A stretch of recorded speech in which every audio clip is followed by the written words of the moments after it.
ETF index mutual funds నేర్చుకుని stock మార్కెట్లో రాణించాలనుకుంటున్నారా? వెంటనే ఈ నెంబర్కి కాల్ చేయండి.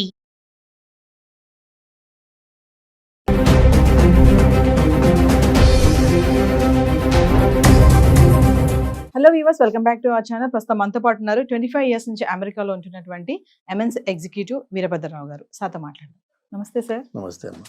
సార్, రీసెంట్గా ఒక ఆర్టికల్ అయితే చదివాను నేను. విజిటింగ్ వీసా మీద వెళ్ళిన ఒక అమ్మకి అక్కడ 14 ఇయర్స్ జైలు శిక్ష పడిందంట. అంటే విజిటింగ్ వీసా మీద వెళ్ళడం ఏంటి, అక్కడ శిక్ష వేయడం ఏంటి, అసలు విజిటింగ్ వీసా మీద వెళ్ళిన వాళ్ళు ఎలాంటి డాక్యుమెంట్స్తో వెళ్ళాలి, అక్కడ అసలు ప్రాసెస్ ఎలా ఉంటుంది, ఆమెకి ఎందుకు 14 ఇయర్స్ జైలు శిక్ష పడింది అంటే ఇది ఒక పెద్ద షాక్లా ఉంది. ఒకసారి దాని గురించి. కరెక్టే, అది నేను కూడా చదివాను news. So first thing first, let's talk about visiting visa. So మీరు అమెరికాలో ఉంటున్న ఒక వ్యక్తి మిమ్మల్ని రమ్మనమని చెప్పి ఒక ఇన్విటేషన్ పంపిస్తూ దాంతోపాటు ఒక ఎఫిడవిట్ సబ్మిట్ చేస్తాం. ఓకే.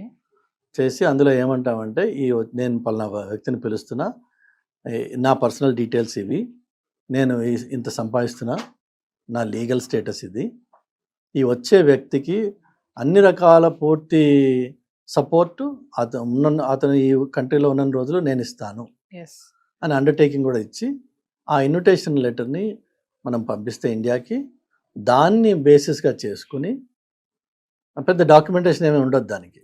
ఎందుకంటే నేను మా అబ్బాయినో అమ్మాయినో చూడడానికి వెళ్ళొచ్చు. జనరల్గా మన వాళ్ళు చాలామంది పేరెంట్స్ వాళ్ళ పిల్లల డెలివరీస్కి వాటికి వెళ్తూ ఉంటారు. అవి చాలా innocent, straight forward, simple things. కానీ మన వాళ్ళు ఇంకోటి కూడా చేస్తూ ఉంటారు. ఒక community particularly, I don't want to name them, but వాళ్ళు ఏం చేస్తారంటే వాళ్ళకి పెద్ద హోటల్ చైన్స్ ఉన్నాయి. వాళ్ళ పేరెంట్స్కి గ్రీన్ కార్డ్ ప్రాసెసింగ్ చేశారు కొంతమందికి సిటిజన్షిప్స్ కూడా వచ్చాయి. అలా కాకుండా కొంతమంది విజిట్లో వస్తూ ఉంటారు. ఈ విజిట్లో వచ్చినప్పుడు చేయాల్సిందల్లా మీరు you have come to the US to visit your family and friends. అలానే కొన్ని ప్లేసెస్ తిరుగుతానని చెప్తాం. అక్కడ మనం అంతనే ఇంట్లో కూర్చుంటాం అని చెప్పాం. సో తిరుగుతాం, సైట్ సీయింగ్, అది మాత్రమే మనం చెయ్యాలి అక్కడ. అలా కాకుండా కొంతమంది మన వాళ్ళు ఏం చేస్తారంటే, ఎలాగో నేను అమెరికాలో ఉన్నా కదా, ఎలాగో నేను డే టైంలో పిల్లలు ఆఫీస్కి వెళ్ళినప్పుడు ఖాళీగా ఉన్నా కదా అని తల్లులో పిల్లలో మొత్తానికి ఒక కలెక్టివ్ ఐడియా అది. ఏంటంటే, అమ్మ నువ్వు ఇంట్లో ఉన్నప్పుడు వచ్చే 3 months ఈ చుట్టుపక్కల చిన్నపిల్లలు ఉంటారు కదా, వాళ్ళని బేబీ సిట్టింగ్ చూడు, విజిటింగ్ వీసా మీద వచ్చిన వాళ్ళని ఓకే అని పిల్లల ఐడియా ఉండొచ్చు, తల్లి ఐడియా ఉండొచ్చు. నాన్న నేను ఇంట్లో చదువుకున్న దాని ఇంట్లో ఖాళీగా ఎందుకు ఉండాలి.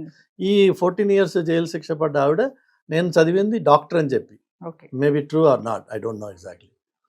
అయితే ఆవిడ చదువుకున్న ఆవిడ ఇండియాలో డాక్టర్. సో మనకు ఉండే ఈగోస్, కాన్ఫిడెన్స్, ఎడ్యుకేషన్ అన్నీ ఉన్నాయి, బ్యాక్గ్రౌండ్ ఉంది. కానీ నువ్వు పరాయి దేశంలోకి వెళ్ళినప్పుడు you are no more a doctor, you are not recognised, you are not licensed, you are not registered.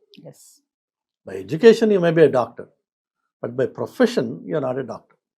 You cannot practise in America. Simple. Number 1. Number 2, నువ్వు వచ్చింది విజిటర్గా వచ్చింది, నువ్వు విజిటర్గానే ఉండాలి. ప్రాబ్లం ఇంతకుముందు కూడా మనం వేరే వీడియోలో చెప్పాను నేను. L1, F1, H1 వీళ్ళు 3. F1 అంటే student, LHM employees, then B1, B2 అంటారు. అది ఎయిదర్ బిజినెస్ పర్పస్లో షార్ట్ టర్మ్ 2 weeks 3 weeksకి అమెరికాకి రావడం, లేకపోతే విజిటర్ వీసాగా అప్ టు 6 months వాడు స్టే ఉంటుంది, స్టేకి పర్మిట్ చేస్తారు జనరల్గా. బట్ వీసా వ్యాలిడిటీ వచ్చి 10 ఏళ్ళు ఉంటుంది. అంటే మనం ఇక్కడ హైదరాబాద్ కన్సులేట్కి ప్రతి సంవత్సరం వెళ్ళి స్టాంప్ వేయించుకోవాల్సిన అవసరం లేదు. 10 ఏళ్ళకి వీసా ఇచ్చారంటే అర్థం ఏంటంటే 10 yearsలో నువ్వు ఫ్రీగా ట్రావెల్ చేయొచ్చు back and fourth as a visitor. కానీ ఎవ్రీ టైం పోర్ట్ ఆఫ్ ఎంట్రీలో అక్కడ ఆఫీసర్ ఆపి మిమ్మల్ని అడుగుతాడు, ఎందుకు వచ్చావు నువ్వు, ఎవరున్నారు ఇక్కడ నీకు, వాళ్ళ అడ్రస్ ఏంటి, వాళ్ళ పొజిషన్ ఏంటి, కొన్ని బేసిక్ డీటెయిల్స్ వెరిఫై చేస్తారు. చేశాక వాళ్ళు మీకు కొన్ని రోజులు పర్మిట్ చేస్తారు యుఎస్లో ఉండడానికి. I-94 అంటాం దాన్ని. అది 6 months మ్యాక్సిమం ఉంటుంది. బట్ 6 months లోపు మీరు మళ్ళీ కావాలని ఏదైనా health reasons, if you have a right reason, genuine reason, you can ask for an extension. So ఆ టైంలో మీరు విజిటర్గా అమెరికాలో ఉన్నారు. ఉద్యోగము, వ్యాపారము చేసి డబ్బు సంపాదించే హక్కు మీకు లేదు అక్కడ. ఈవిడ చేసిన తప్పు ఏంటంటే, ఈ బేబీ సిట్టింగ్ అనే ఒక వ్యాపారం చేసింది ఆవిడ. If it is a service, it's a different story all together. She was making money. Number 2, అమెరికాలో ఎమర్జెన్సీ ఏదైనా వచ్చింది అనగానే ఫస్ట్ రియాక్షన్ న్యాచురల్గా అమెరికన్స్కి వచ్చేది call 911. Sometimes it's a stupid reason, sometimes most often 99% of the time it's a genuine emergency. Yes. Okay, there are even people out of panic attacks due to some past trauma might call 911 and they will get moral support. Yes. Sometimes in person, sometimes over the phone, but you are allowed to call.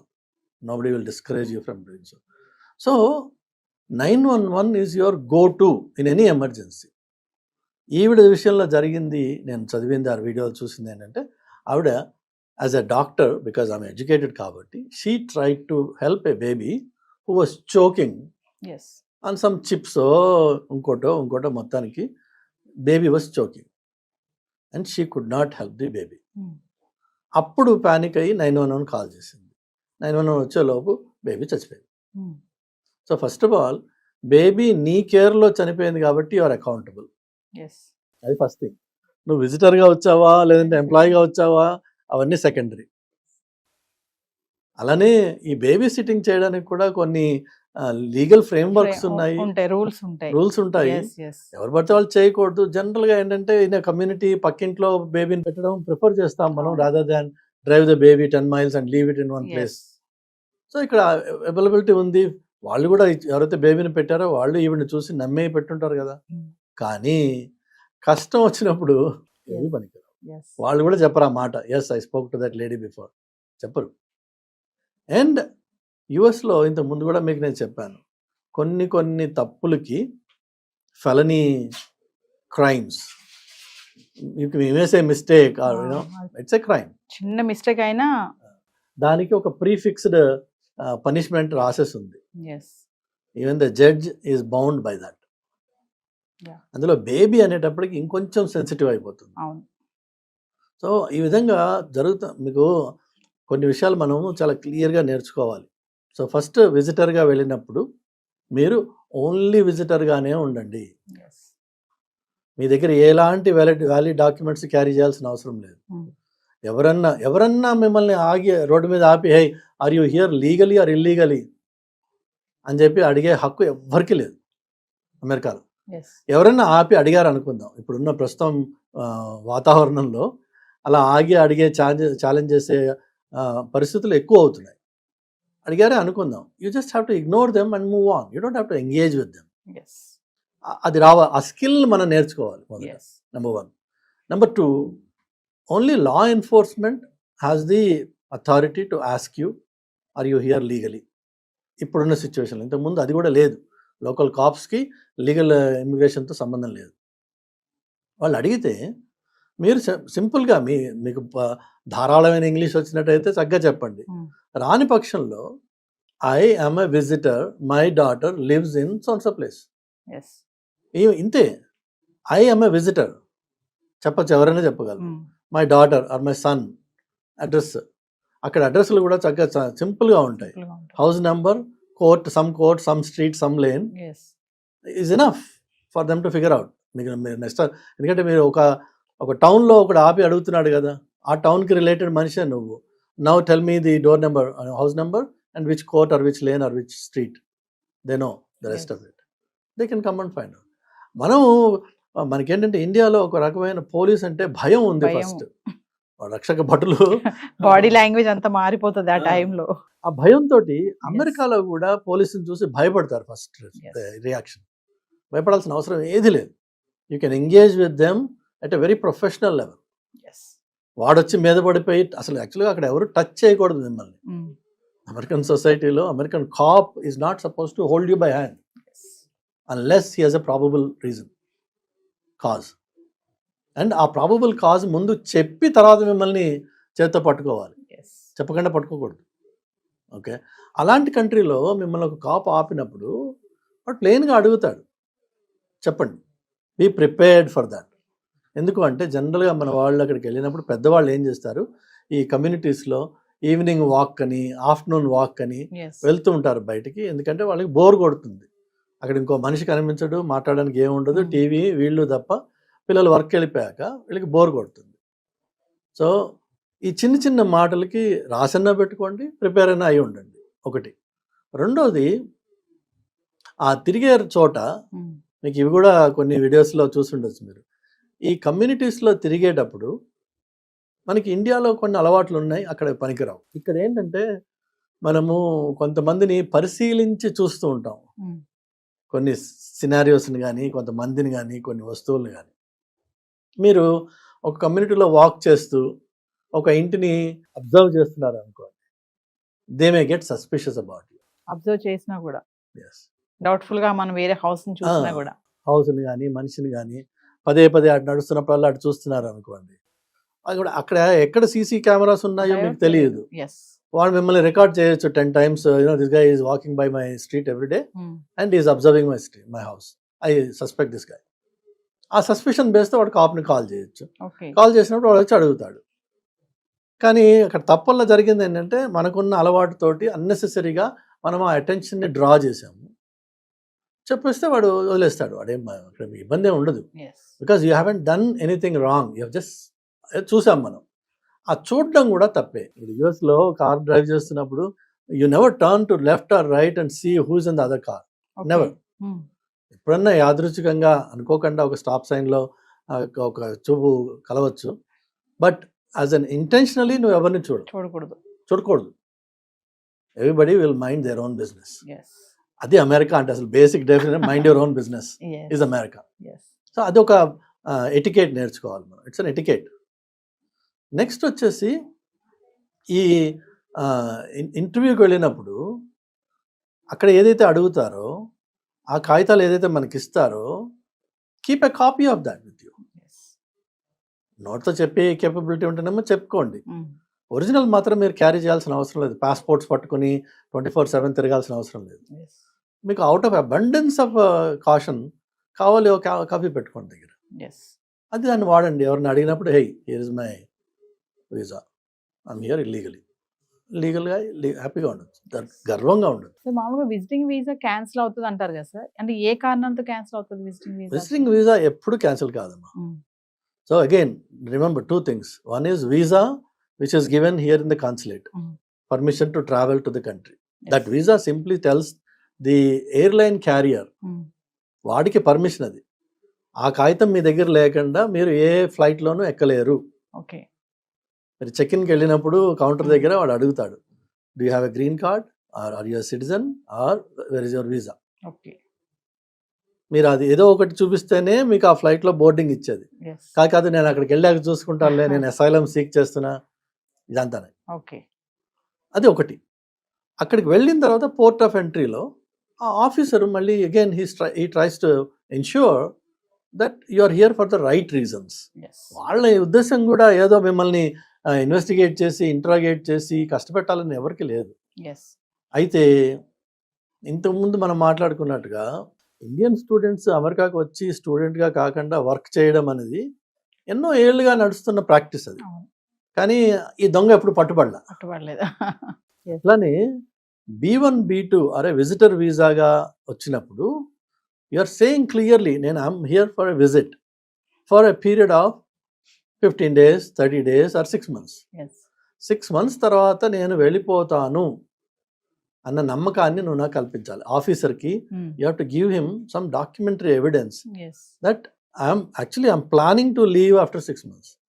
One of those proofs of my intention is a return ticket.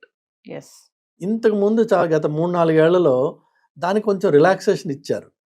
ఇచ్చేటప్పటికి మన వాళ్ళు 1-way ticket తీసుకుని రావడం మొదలుపెట్టారు. So 1-way ticket మాత్రమే ఉన్న చోట officer మనం ఎవరినో ఏదో అనుకోక్కర్లేదమ్మా, దానికి మన అనుమానాలు ఆపాదించడం చేయకూడదు. If you are the officer and మీకు ఇండియాలో వేరే కంట్రీ నుంచి ఒకడు వచ్చేస్తున్నాడు 1-way టికెట్ తీసుకుని, వాడికి మళ్ళీ రిటర్న్ వాళ్ళ కంట్రీకి వెళ్ళే టికెట్ లేదు వాడి దగ్గర, ఇమ్మీడియట్గా మీరు ఏమంటారు, ఎరా నాయన ఇక్కడే సెటిల్ అవుదలుచుకున్నావా నువ్వు? If you're planning to return in 3 months, where is your return ticket? So అది మినిమం రిక్వైర్మెంట్. అవి లేనప్పుడు ఇంతకు ముందు కొంత సడలింపు ఉండింది, వాళ్ళు అబ్జర్వ్ చేయలేదు, వాళ్ళు ఇన్సిస్ట్ చేయలేదు, కానీ పద్ధతిలో అది ఒకటి part of the process.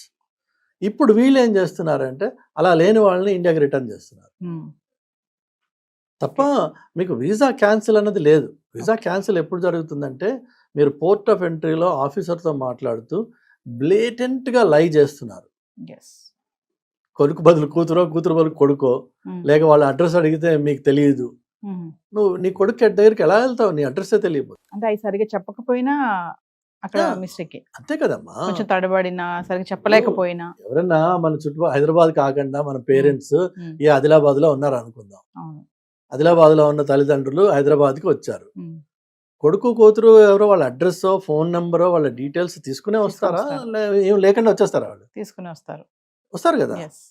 So same thing applies when you're going to America. And that ఒక కొత్త దేశం, నీకు భాష రాదు, వచ్చిందే అనుకుందాం, నీకు ఏం తెలుసు అక్కడ ఏం కనిపెడతావు నువ్వు? You need help upon arrival, yes. Or you need to know where you want to go upon arrival. అందుకనే వాళ్ళు అడుగుతారు. ఇప్పుడు బిజినెస్ వీసా వెళ్ళిన వాళ్ళు ఏమో హోటల్ అడ్రస్ ఇస్తారు. I'm going to stay in so and so hotel, here's my reservation అంటాడు. Yes. అలా కాకుండా ఇలా స్పాన్సర్షిప్ చేసినప్పుడు నా స్పాన్సరర్ ఎవరు? నా కొడుకా, కూతురా, మనవడా, ఇంకోటా, బ్రదరా, సిస్టరా, అగో స్పాన్సరర్ సో అండ్ సో, వాళ్ళు ఈ అడ్రస్లో ఉంటారు. ఓకే. వాళ్ళు ఎన్నేళ్ళ నుంచి ఉంటున్నారు? సింపుల్ క్వశ్చన్స్ అడుగుతాడు. దానికి మనం నీళ్ళు నవ్వులాం అనుకోండి, ఆటోమేటిక్గా వాడికి అనుమానం వస్తుంది. అనుమానం వస్తుంది. నిజంగా చెప్పిన మనిషి వీడేనా కాదా ఏంటి అని. ఎస్. ఆ కేసులో మాత్రం మీకు ఎక్స్ట్రీమ్, అది జనరల్గా జరగదు, కానీ ఎక్స్ట్రీమ్ కేసెస్లో అక్కడ వీసా ఎంట్రీ, పోర్ట్ ఆఫ్ ఎంట్రీలో మీకు డిక్లైన్ చేసే ఛాన్స్ ఉంది. ఎస్. చేసి నెక్స్ట్ అవైలబుల్ రిటర్న్ ఫ్లైట్లో మళ్ళీ కూర్చోబెట్టి పంపించేస్తారు. ఓకే. లేకపోతే ఇంకొకటి ఏంటంటే 6 నెలలు మీకు మొదట వీసా ఇచ్చారు ఒకసారి, మీరు 6 నెలలు ఉన్నారు అక్కడ. అమెరికాకి మీరు విజిటర్గా వచ్చారు, you're a native of a different country. అమెరికాకి చుట్టం చూపుగా వచ్చి పోతా అన్నారు, వచ్చి వెళ్ళారు, మళ్ళీ 4 రోజుల్లో తిరిగి వచ్చారు అనుకుందాం. అప్పుడు వాడు ఏమంటాడు? నువ్వు చుట్టం చూపుకి రావట్లేదు నాన్న, ఒక నెల నువ్వు అక్కడ చుట్టం చూపుకి వెళ్ళి ఇక్కడ మెయిన్ బేస్ చేస్తున్నావు, కాబట్టి యువర్ వీసా ఇస్ రిజెక్ట్. అన్ని విషయాలు కూడా మీరు చూస్తే this are all common sense based stuff. ఇందులో పెద్ద ఇంజనీరింగ్, సైన్స్, పాలిటిక్స్, ట్రంప్ ఇవేమీ లేవు ఇందులో. పాప అన్నసరిగా ట్రంప్ని బ్లేమ్ చేస్తున్నారు, కానీ ట్రంప్ ఏమీ కొత్తగా చేసింది ఏం లేదు ఇంకా. So visitors, go as a visitor, enjoy your time, but క్లియర్గా రియలైజ్ దట్ అమెరికాకి వెళ్తే అక్కడున్నవాడే ఒంటరితనంతో ఏడుస్తున్నాడు. ఇప్పుడు మనకేమో వాగే నోరు, కదిలే కాలు. నువ్వు అక్కడికి వెళ్తావు, వెళ్ళిన తర్వాత నువ్వు కదలలేవు, మాట్లాడడానికి మనిషి దొరకడు. ఏమైనా ఉంటే వాట్సాప్లోను, ఫేస్బుక్లోను ఇండియాకి ఫోన్ చేసుకోవాలి. ఇండియా వాళ్ళు నిద్రపోతున్న టైంలో నువ్వు అక్కడ ఎవడు ఉండడు. టీవీతో టైంపాస్ చేయగలవా? Okay, wonderful. నువ్వు కాలి నడకన నీ కమ్యూనిటీలో తిరగచ్చు, దాంతో ఏం ప్రాబ్లం లేదు. అది కూడా certain parts of the calendar ఇయర్లో. వింటర్లో ఆబ్వియస్లీ ఇక్కడ వాడు అక్కడికి వెళ్ళి ఆడుతూ పాడుతూ తిరిగే ప్రసక్తి లేదు. సో మీరు తిరగలిగింది ఎప్పుడు? Mainly in summer, because spring and fall ఉన్నాయి, కానీ ఫాల్లో అక్కడ చలి ఇక్కడ మామూలు చలి కంటే 3 రెట్లు ఎక్కువ ఉంటుంది. సో అది కూడా పోయింది మీకు. So summer mainly. ఆ సమ్మర్లో కూడా మీరు ఏంటంటే కాలినడకన మీ కమ్యూనిటీలో తిరగలరు. దానికి మీరు ప్రిపేర్డా అయితే రండి, వెళ్ళండి అమెరికాకి, అది ఎనీ పార్ట్ ఆఫ్ అమెరికా. కానీ అక్కడికి వెళ్ళిపోయిన తర్వాత మాకు ఒంటరితనంగా ఉంది, మాతో ఎవరు మాట్లాడేవాళ్ళు లేరు, పోనీ మేము ఏమైనా ఎక్స్ట్రా సంపాదించుకుంటాం, ఇవి ఉన్నాయి కదా, ఈ ప్రాక్టీసెస్ మానుకోవాలి. నా కొడుకు షాప్ ఉంది, నేను వెళ్ళి అసిస్ట్ చేస్తాను అంటే that is exactly the same illegal students ఏదైతే మనం అంటున్నామో, ఈ విజిటర్గా వెళ్ళిన పేరెంట్ ఆ కొడుకు షాప్లో హెల్ప్ చేసినట్లయితే you also become an illegal immigrant. Because నువ్వు ఇమిగ్రేషన్ ఏ పర్పస్లో వచ్చావో దాన్ని డీవియేట్ అవుతుంది. డబ్బు సంపాదించే పని చేస్తున్నావు కాబట్టి నువ్వు విజిటర్ కాదు, ఆ పని చేయడానికి నీ దగ్గర H1 L1 ఉండాలి. So you're broken the law అని చెప్పి వాడు అరెస్ట్ చేస్తారు. దయచేసి ఆ పనులు చేయకండి, మీకు ప్రాబ్లం ఉండదు. చేశారు, కష్టపడతారు. లాస్ట్ పాయింట్, చాలామంది చాలా లూజ్గా, ఫ్రీగా ఈ ఇన్స్టాగ్రామ్లోను, యూట్యూబ్లోను, అలాగా ఇంటర్వ్యూల్లోనూ కూర్చుని సలహాలు ఇచ్చేస్తుంటారు. మనము మన అబ్జర్వేషన్ షేర్ చేయడము ఒక ఎత్తు, కానీ ఇన్స్ట్రక్టివ్గా ఇలా చేయండి, ఇలా చేస్తే ఇలా అవుతుంది అని అమెరికన్ సొసైటీలో మీరు ఇన్స్ట్రక్టివ్గా ఇన్స్ట్రక్షన్స్ ఇస్తూ వీడియోస్ తయారు చేస్తే ఆ సొసైటీలో there are a few things called liability. Okay. You are liable for the statements you make out of your mouth. Yes. You have taken now the role of an expertise. నీకు తెలుసు కాబట్టి నువ్వు నలుగురికి ఈ మాటని ఇలా చెయ్యండి అని చెప్తున్నావు. నీ మాటని ఫాలో అయ్యి వేరే వాళ్ళు దాన్ని పాటించి చేసి దానివల్ల నష్టపోతే they can sue you for the statements and instructions you have shared.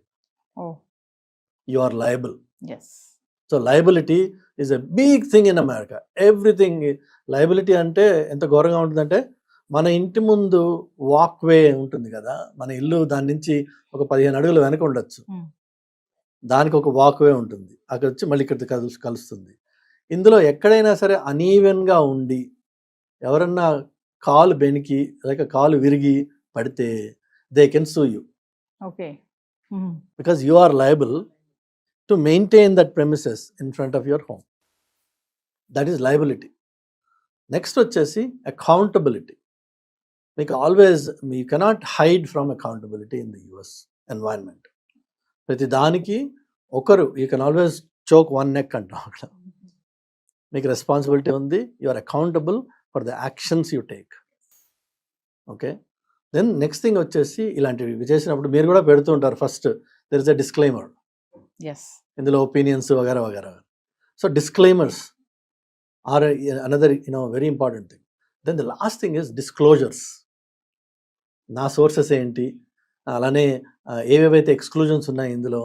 జనరల్గా ప్రోడక్ట్ డెఫినేషన్స్ వచ్చినప్పుడు డిస్క్లోజర్స్ వస్తాయి అన్నమాట. Yes. So American society is all about liability, accountability, disclaimers and disclosures.